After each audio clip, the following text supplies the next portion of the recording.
یا پھر ایک ترازو میں ہر ایک کے اعمال ڈالے جائیں گے اور اعمال و ترازو کو پتہ ہوگا کہ اس میں ذرا برابر بھی ظلم نہ ہو، مائنر بھی ظلم نہیں ہوگا، برابر برابر حساب وہاں پر دیا جائے گا، جس کی رائے کے دانے کے برابر بھی اس کو سامنے پائیں گے، اور حساب لگانا کے لیے ہم ہی کافی ہے۔ اللہ تعالیٰ کہہ رہے کہ میں خود اس میں کافی ہوں، لیکن لوگوں پر حجت قائم کرنے کے لیے یہ میزان اور یہ ساری چیزیں ہوں گی۔ رکوع 5۔ ابراہیم علیہ السلام نے اپنے باپ اور اپنی قوم سے کہا تھا کہ یہ مورتیاں کیسی ہیں جن کی تم گرویدہ ہو رہے ہو؟ تمہارا رب تو فی الواقع وہی ہے جو زمین و آسمان کا رب ہے اور ان کا پیدا کرنے والا۔ پھر ان لوگوں کی غیر موجودگی میں ابراہیم علیہ السلام نے بتوں کے ٹکڑے ٹکڑے کر دیے، صرف ان کے بڑے کو چھوڑ دیا۔ وہ لوگ جب واپس آئے تو انہوں نے ابراہیم علیہ السلام کو بلا کر پوچھا، کیوں ابراہیم، تو نے ہمارے خداؤں کے ساتھ یہ حرکت کی ہے؟ اس نے جواب دیا، یہ سب کچھ ان کے سردار نے کیا ہے۔ انہوں نے کہا، تو جانتا ہے، یہ بولتے نہیں ہیں۔ تو ابراہیم علیہ السلام نے کہا، پھر کیا تم لوگ اللہ کو چھوڑ کر ان لوگوں کو پوجا کر رہے ہو جو تمہیں نہ نفع نقصان پہنچا سکتے ہیں، نہ نفع پہنچانے پر قادر ہے نہ نقصان؟ کیا تم کچھ بھی عقل نہیں رکھتے؟ تو ان کی بات ہی ان کے لیے دلیل بن گئی تھی۔ پھر ایک بڑا لاوا بنا کر ابراہیم علیہ السلام کو اس میں پھینک دیا۔ ہم نے کہا، اس آگ کو ٹھنڈی ہو جا، یا نار کونی بردم و سلامن، اور سلامتی والی بن جا۔ اگر سلامتی والی نہیں بنتی تو اتنی ٹھنڈی ہو جاتی، ابراہیم علیہ السلام کے لیے مشکل ہو جاتی تھی۔ آگ جو جلانے کی کیفیت ہے نا، اس کا سبب ہے وہ اللہ تعالیٰ اگر جس میں چاہتا ہے اسی میں وہ اثر رکھتا ہے۔ آگ کی تاثیر کیا تھی؟ وہ جلانا تھا، لیکن اللہ تعالیٰ کا حکم نہیں ہوا تو وہ نہیں جلائی۔ ٹھیک ہے، تو یعنی ہر چیز، جیسے نوح علیہ السلام پانی مچھلی میں تھے اور اتنے سال تھے، عام انسان ہوتا تو وہ ختم ہو جاتا، لیکن اللہ تعالیٰ نے وہاں پر ان کو زندگی بخشی۔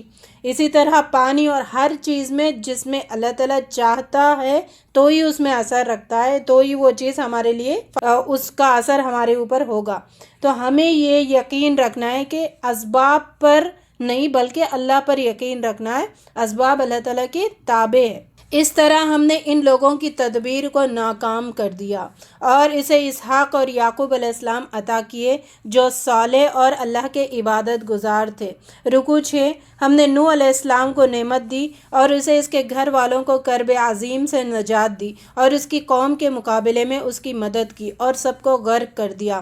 داؤد علیہ السلام، سلیمان علیہ السلام کو سرفراز کیا۔ سلیمان علیہ السلام نے اللہ کے حکم سے کھیت کے مقدمے کا فیصلہ کیا۔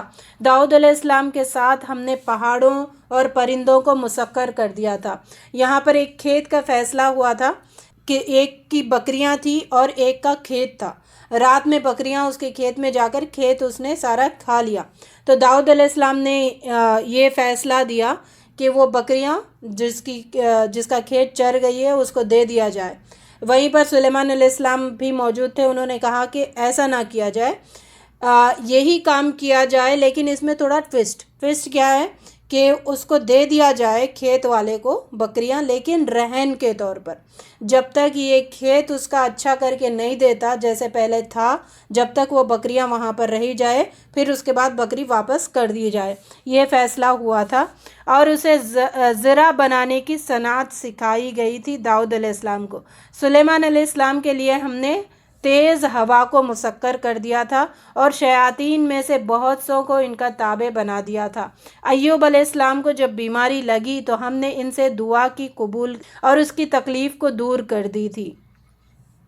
اور ایوب علیہ السلام جب بیماری میں تھے تو انہوں نے یہ نہیں کہا کہ اللہ تعالیٰ مجھے آپ کی طرف سے تکلیف پہنچی ہے، انہوں نے کہا یا وَأَيُّوبُ إِذْ نَادَى رَبَّهُ إِنِّي مَسَّنِيَ الضُّرُّ، مجھے تکلیف چھو گئی ہے۔ ایسے دعا اللہ تعالیٰ سے کرنا کہ اس میں بلیم اپنے آپ کو کرنا، اور اللہ تعالیٰ بھی کہتا ہے کہ تکلیف تمہاری اپنی کرتوتوں کی وجہ سے آتی ہے۔ اسماعیل علیہ السلام اور ادریس علیہ السلام، ذوالکفل علیہ السلام صابر لوگ تھے جن کو ہم نے اپنی رحمت میں داخل کیا۔ یہ سارے لوگ جو ان کی زندگیوں میں تکلیفیں آتی تھی، مصیبتیں آتی تھی، انہوں نے صبر کا بہترین مظاہرہ کر کے دکھایا۔ ایوب علیہ السلام نے بہترین مظاہرہ، ان کے مال اولاد، حالانکہ ان کی صحت، ہر چیز کو اللہ تعالیٰ نے چھین کر آزمایا، لیکن وہ پورے پورے اترے اس میں. پھر اللہ تعالیٰ نے ساری دولت اولاد سب چیز پہلے سے اچھے طور پر انہیں عطا کی تھی. تو اس سے ہمیں پتہ چل رہا ہے کہ ہم نعمتوں کا شکر ادا کریں گے، صبر کریں گے تو اللہ تعالیٰ مزید نعمتیں عطا کرے گا. مچھلی والے نے ہم کو تاریکیوں میں سے پکارا. یونس علیہ السلام: نہیں ہے کوئی خدا مگر تو، پاک ہے تیری ذات، بے شک میں نے ہی قصور کیا ہے. تب ہم نے اس کی دعا قبول کی اور اسے نجات بخشی. یونس علیہ السلام کی قوم نینوا والے یہ واحد قوم تھی جنہوں نے عذاب دے کر اللہ تعالیٰ سے مغفرت مانگی، گڑ گڑائے، تو پھر اللہ تعالیٰ نے ان پر سے وہ عذاب کو ٹال دیا. یہ تو اس سے پتہ کیا چل رہا ہے کہ اگر ہم گڑ گڑا کر اللہ تعالیٰ سے بخشش مانگیں گے، اپنے گناہوں کی مغفرت مانگیں گے تو اللہ تعالیٰ معاف کر دے گا. جب زکریا علیہ السلام نے ہم کو پکارا تو ہم نے اسے یحییٰ علیہ السلام عطا کیا. یہ سب نیکی کے کاموں میں دوڑ دھوپ کرنے والے لوگ تھے. اللہ تعالیٰ ہمیں بھی یہ جذبہ عطا کرے، نیکی کے کاموں میں دوڑ دھوپ کرنے والوں میں ہمارا شمار بھی ہو. وہ ہمیں رغبت اور خوف سے پکارتے تھے. پھر وہ خاتون جس کے اندر ہم نے اپنی روح پھونکی، اسے اور اس کے بیٹے کو دنیا والوں کے لیے نشانی بنا دیا تھا. مریم علیہ السلام اور عیسیٰ علیہ السلام. رکوع 7. جو نیک عمل کرے گا اور مومن بھی ہے تو اس کے کام کی ناقدری نہیں ہوگی. ایمان شرط ہے. یہاں پہ اسلام نے کہا، اللہ تعالیٰ نے ایمان شرط ہے. جو نیک کام کرے گا اور مومن بھی، یعنی پریکٹیکل کرے گا، جو اللہ تعالیٰ کا حکم ہے اس پر زندگی گزارے گا، اس کو ایسی ناقدری نہ کی جائے گی. تم اور تمہارے وہ معبود جنہیں تم اللہ کو چھوڑ کر پوجتے ہو جہنم کا ایندھن ہے.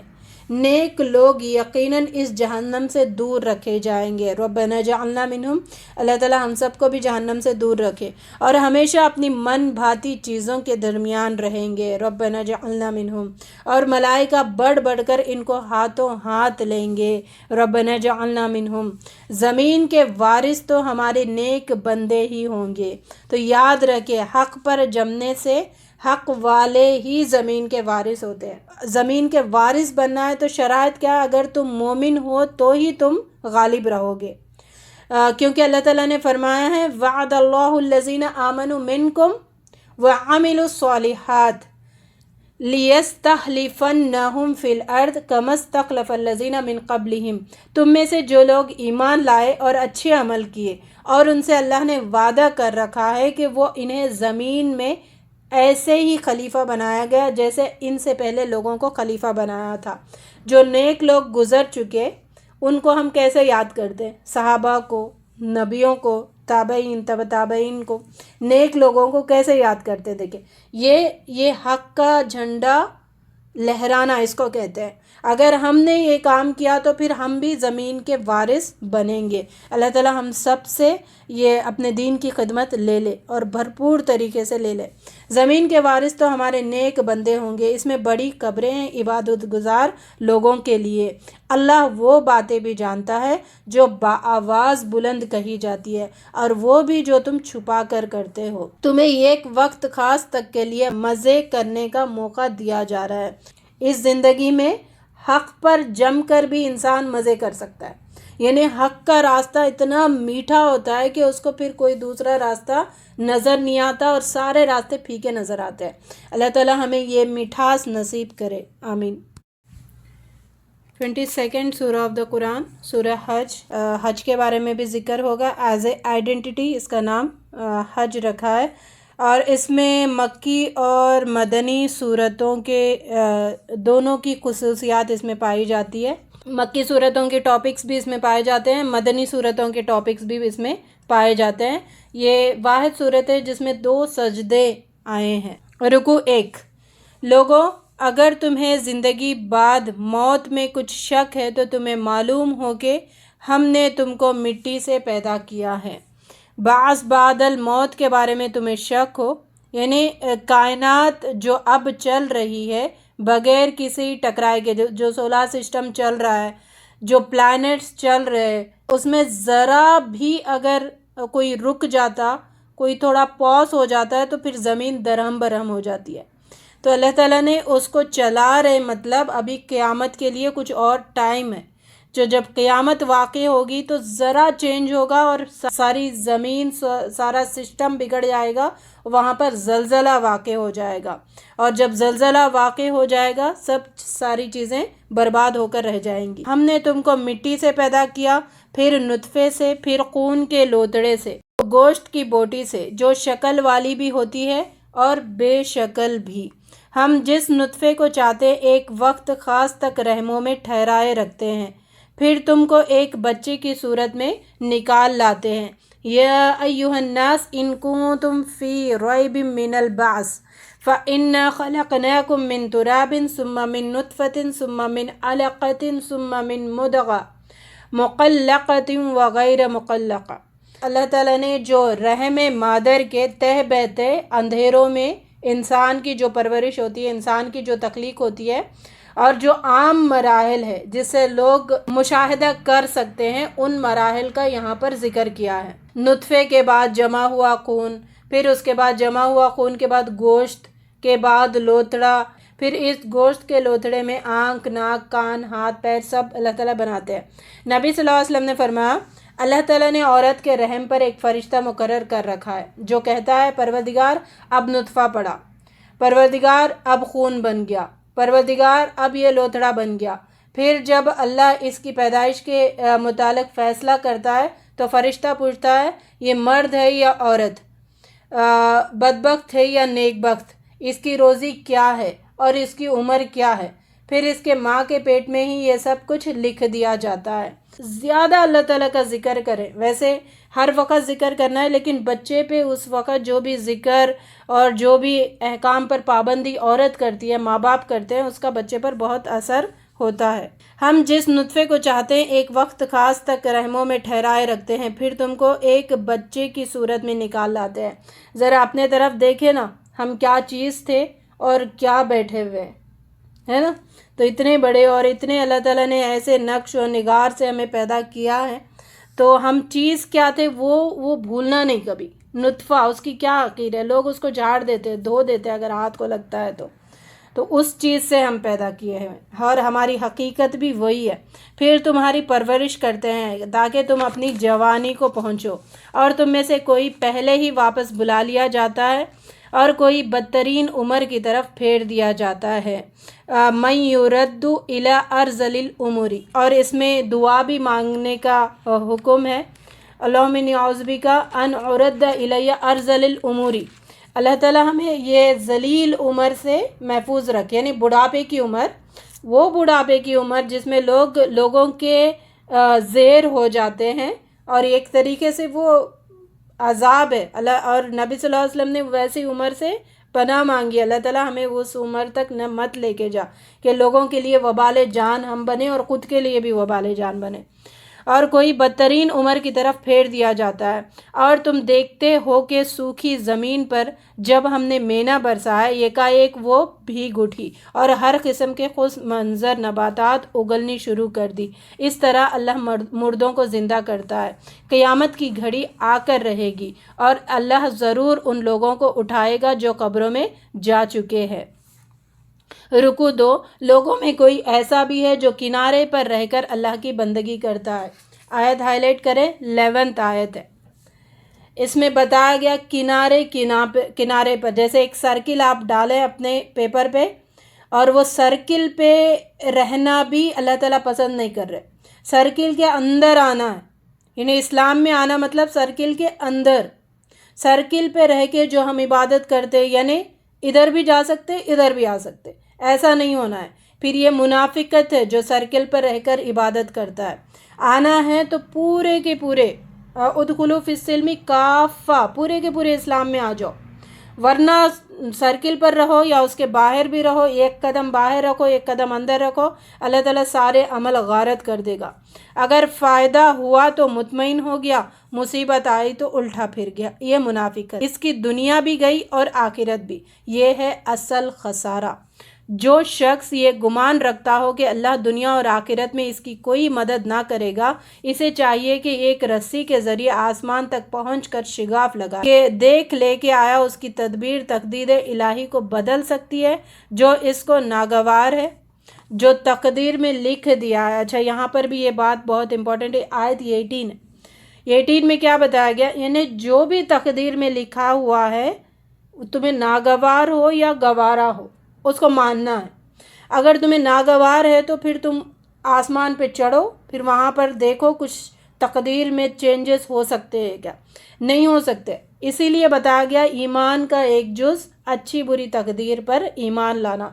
ناگوار ہو یا گوارا ہو دونوں پر بھی پکا یقین رکھنا کہ ٹھیک ہے یہ اللہ تعالیٰ کی مصلحت ہے، اس پر راضی ہو جانا، صبر اور شکر کے جذبے کے ساتھ زندگی گزارنا.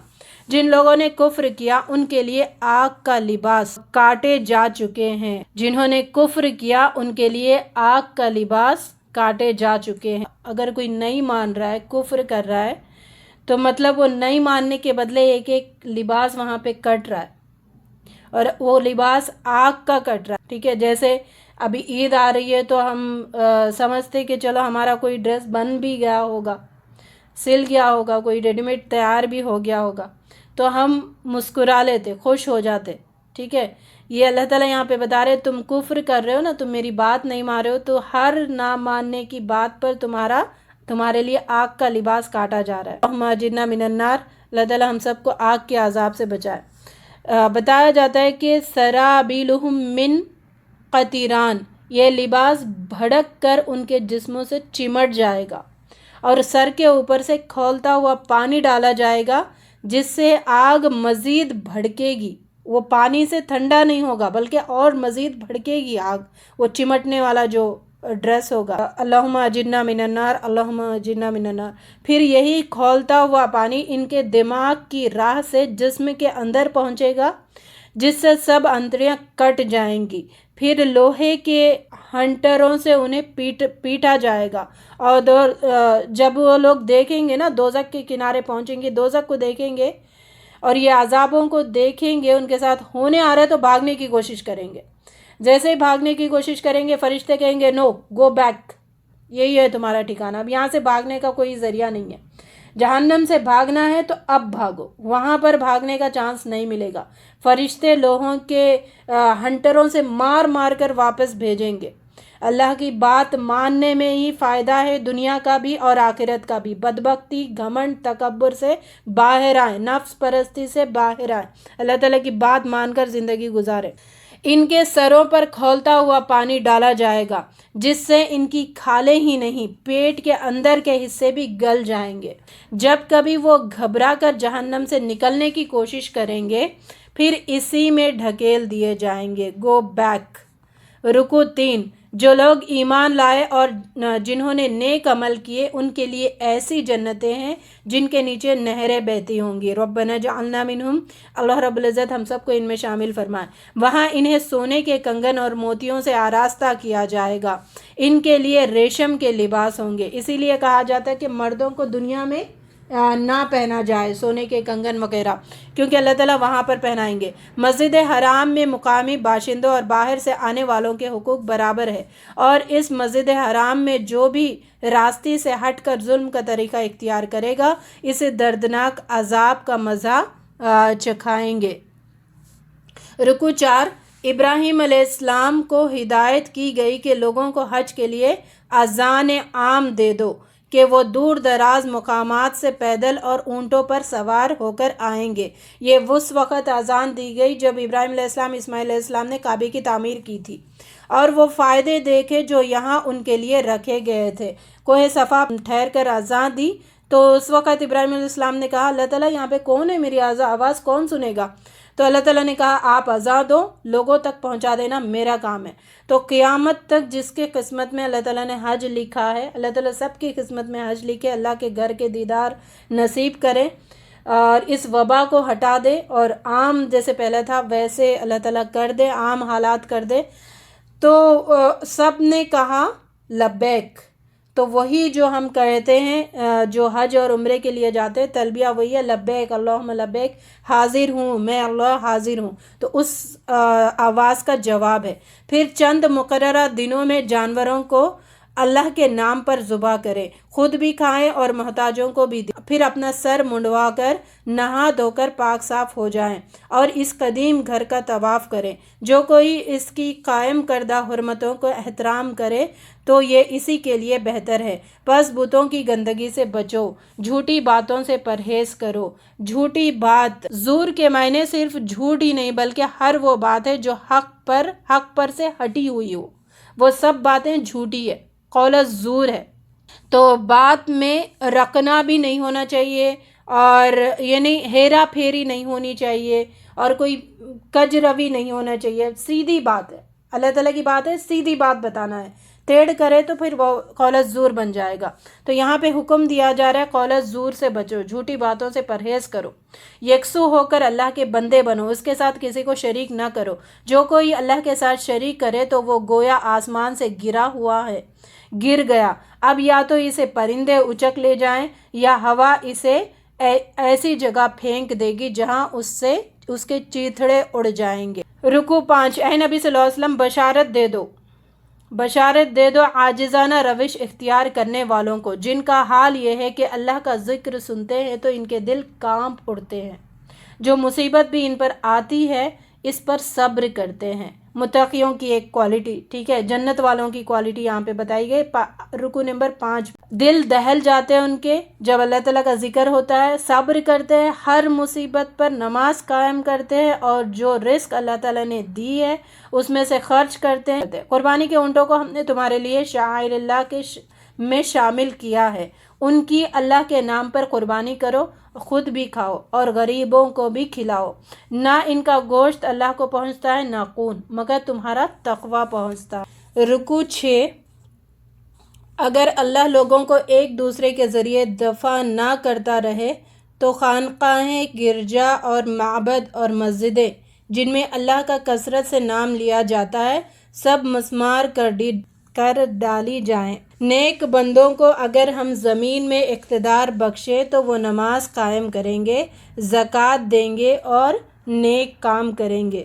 اسلامی حکومت کی جو ذمہ داری اللہ تعالیٰ دیتے ہیں، اگر ہم داعی ہے، اسلام کا پیغام آگے لوگوں تک پہنچا رہے ہیں تو بعض باتوں کا ہمیں علم رکھنا ضروری ہے۔ وہ کون سی باتیں ہیں، کون سی ذمہ داریاں ہیں؟ پوری ریاست میں نماز اور زکوٰۃ کا قائم کروانا، نماز کی پابندی کروانا لوگوں میں، اور زکوٰۃ کی پابندی کروانا۔ دوسرا، گناہ کے کام ہیں، ان گناہ کے کاموں کو آگے بڑھنے سے روکنا اور اچھے کاموں کو فروغ دینا، اچھے کاموں کا آگے بڑھانے کی کوشش کرنا۔ تیسرا ہے ملک میں ظلم جو ہو رہا ہوتا ہے اس کو ختم کرنے کا پوری کوشش کرنا، عدل و انصاف کو قائم کرنے کی کوشش کرنا، اور اس راہ میں جو باطل قوتیں ہیں اس کو کاٹنے کی کوشش کرنا، اس کا مقابلہ ڈٹ کر کرنا۔ جب یہ چیزیں کریں گے ہم تو پھر یہ مین بیسک چیزیں ہیں جس سے اسلام کا ہم بول بالا کر سکتے ہیں، زمین پر اسلام کو نافذ کر سکتے ہیں۔ ان باتوں پر زیادہ فوکس کرنا چاہیے اور برائی سے منع کریں۔ کتنی ہی قطع کار بستیاں ایسی ہیں جن کو ہم نے تباہ و برباد کر دیا ہے اور آج وہ اپنی چھتوں پر الٹی پڑی ہے۔ کتنی ہی کنویں بیکار ہو گئے ہیں، کتنے ہی قصر شاہی کھنڈر بنے رہے ہیں۔ کیا یہ لوگ زمین میں چلے پھرے نہیں کہ ان کے دل سمجھنے والے اور ان کے کان سننے والے ہوتے؟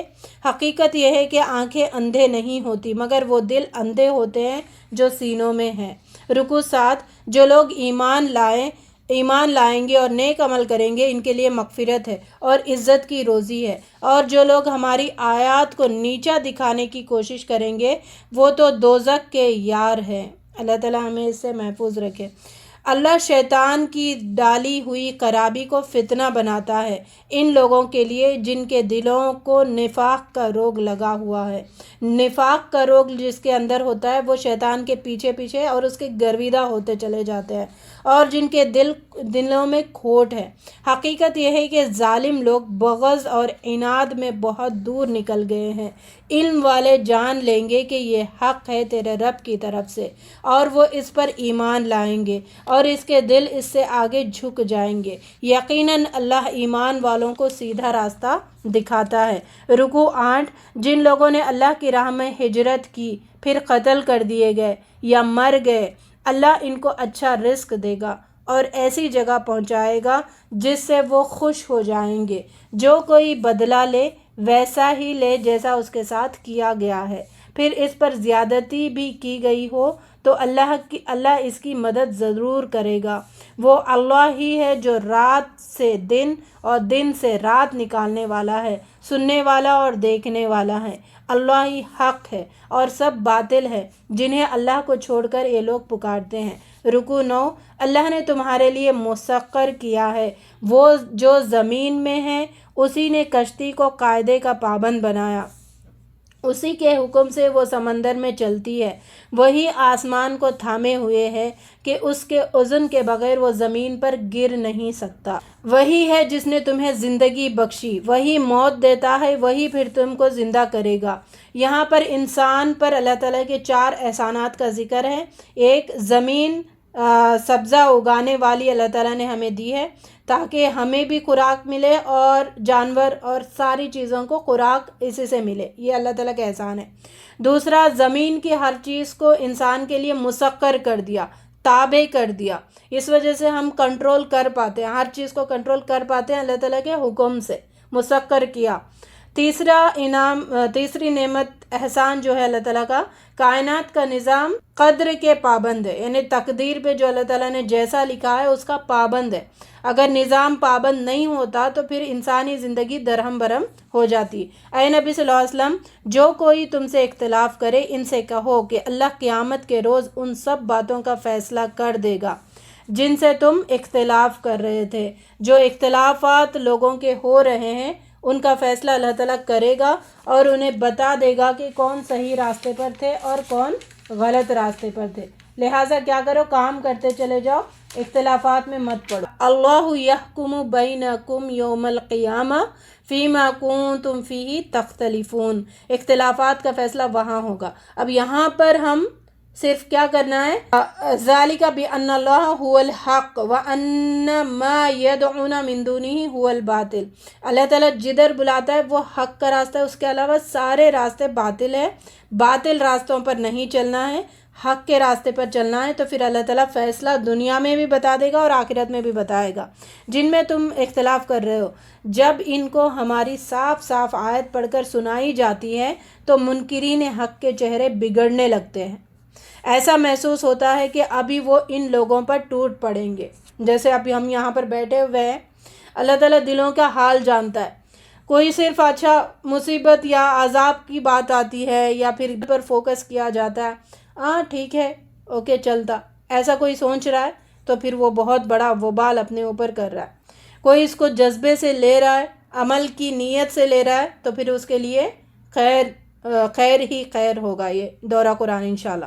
ابھی وہ لوگوں پر ٹوٹ پڑے، یعنی ایسا محسوس ہوتا ہے کہ ابھی وہ ان لوگوں پر ٹوٹ پڑیں گے جو انہیں ہماری آیات سناتے ہوتے ہیں نا۔ اب باطل پر جو ہوتے ہیں ان کو حق کی دعوت دو، ایسے جیسے کاٹنے کو آتے ہیں، چپ ہو جاؤ، بولو مت، بتاؤ مت، تو وہ شیطان ان کے اوپر حاوی ہو جاتا ہے نا، شیطان کی بولنے لگتے ہیں۔ ان سے کہو کہ آگ ہی ہے جس کا وعدہ ان لوگوں کے حق میں کیا گیا ہے۔ اللہ تعالیٰ ہم سب کو آگ سے محفوظ رکھے، بات کو سمجھنے والا بنائے۔ رکوع 10۔ لوگوں، جن معبودوں کو تم خدا کو چھوڑ کر پکارتے ہو وہ سب مل کر ایک مکھی بھی پیدا کرنا چاہے تو نہیں کر سکتے، بلکہ اگر مکھی ان سے کوئی چیز چھین لے جائے تو اسے چھڑا بھی نہیں سکتے۔ مدد چاہنے والے بھی کمزور اور جن سے مدد چاہی جاتی ہے وہ بھی کمزور۔ لوگوں نے اللہ کی قدر ہی نہیں پہچانی۔ وَمَا قَدَرُ اللَّهَ حَقَّ قَدْرِهِ۔ یہ آیت بار بار اللہ تعالیٰ ریپیٹ کرتے ہیں قرآن میں، میری قدر ہی نہیں کی تم نے۔ کوئی ہمارا رشتہ دار بولے میری قدر نہیں کی تو ہم اس کے پیچھے پڑ جاتے ہو، اس کو کیسے خوش کریں۔ اللہ کی شکایت ہو رہی یہاں پہ کہ تم نے میری قدر ہی نہیں کی ہے، انسانوں تم لوگ میری قدر ہی نہیں کر رہے۔ تو پھر سوچے، غور و فکر کرے کیا قدر کیا جائے، کیسے اللہ کو خوش کیا جائے، کون سی کام کرنے چاہیے، تو اس پر غور و فکر کرنا چاہیے۔ یہ کتاب ہماری ہے نا، تمہارا ہی ذکر ہے، اللہ تعالیٰ اس میں کہہ رہا ہے۔ تمہارے ذکر میں کیا کہہ رہے، تم نے میری قدر ہی نہیں کی۔ اللہ تعالیٰ کی قدر پہچاننے والوں میں ہم سب کا شمار کرے جیسا کہ اس کے پہچاننے کا حق ہے۔ اے اہل ایمان، رکوع اور سجدہ کرو، اپنے رب کی بندگی کرو، نیک کام کرو، امید کہ تم فلاح پاؤ گے۔ اللہ کی راہ میں جہاد کرو جیسا کہ جہاد کرنے کا حق ہے۔ اس نے تمہیں اپنے کام کے لیے چن لیا ہے۔ اللہ نے پہلے بھی اور اس قرآن میں بھی تمہارا نام مسلم رکھا ہے تاکہ رسول تم پر گواہ ہو اور تم لوگوں پر گواہ ہو۔ اللہ تعالیٰ نے ہمارا نام مسلم رکھا ہے تو ہم مسلمان ہی کہیں نا اپنے آپ کو، دوسرے ناموں سے کوئی اپنے آپ کو پکار لینے کی ضرورت نہیں ہے، کسی اور کو کوئی دوسرا نام بتانے کی ضرورت نہیں ہے۔ بس نماز قائم کرو، زکوٰۃ دو اور اللہ سے وابستہ ہو جاؤ۔ اللہ تعالیٰ جو بھی ہم نے سنا سمجھا، جو بھی یہاں پر بیٹھے ہیں، سب کو سننے سمجھنے سے زیادہ عمل کرنے کی توفیق عطا فرما۔ بارک اللہ لی و لکم فی القرآن العظیم ونفعنی و ایاکم بالآیات و ذکر الحکیم۔ اللہم انفعنی بما علمتنی وعلمنی ما ینفعنی وزدنی علما۔ وآخر الدعوانا ان الحمد للہ رب العالمین وما توفیقی الا باللہ۔ سبحانک اللہم وبحمدک نشہد ان لا الہ الا انت نستغفرک ونتوب الیک۔ السلام علیکم ورحمۃ اللہ وبرکاتہ۔